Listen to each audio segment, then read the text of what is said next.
दिशा में चललो जन मोर पापा रे दुल्हा के लगन चढ़ावे रे।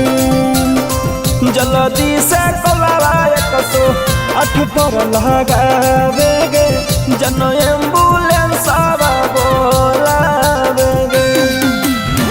पश्चिमी दिशा में चललो जन मोर चाचा रे शादी के कार्ड छपावे रे। जल्दी जो पनिया चापा कलावा से भर के जन कलो डालिया गे।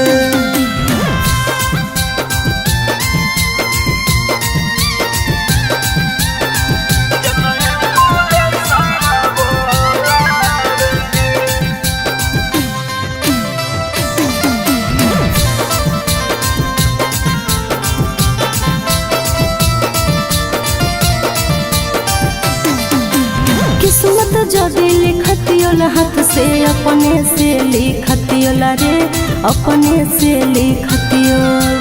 धन दौलत परिवार के छोड़ के तोरे हम चुनतियोला रे तोरे हम चुनतियो। पिया के अंगन में हमारे नाम से फूल के गाछ लगई हो गे फूल के गाछ लगई हो। हमारे बुझ के शाम सवेरे लोटा से पानी पिलई हो गे लोटा से पानी पिलई हो। सखी सहेली मेहंदी छापो रे जानू गीत गीत हरनी लगलो गावे रे। जल्दी से कोलावा 108 पर लगावे गे जन एम्बुलेंस बोलावे गे।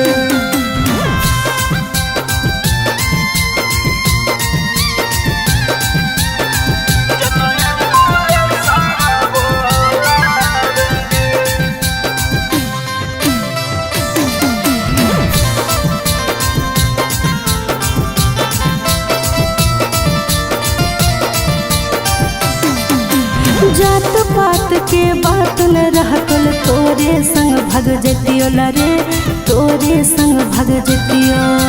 सांस चले तोल जबले सुख दुख तोरे संग बीततियोला रे तोरे संग बीततियो।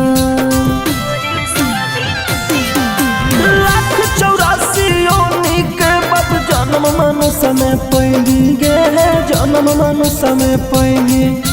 तब पता नहीं के कर भाग में हमर के दोसर में जैनी गे हमर के दोसर में जैनी। चिंटू से नातायब जो राबो रे सौरभ नैना से लोर नहीं बहावे रे। जल्दी से कोलावा 108 पर लगावे गे जन एम्बुलेंस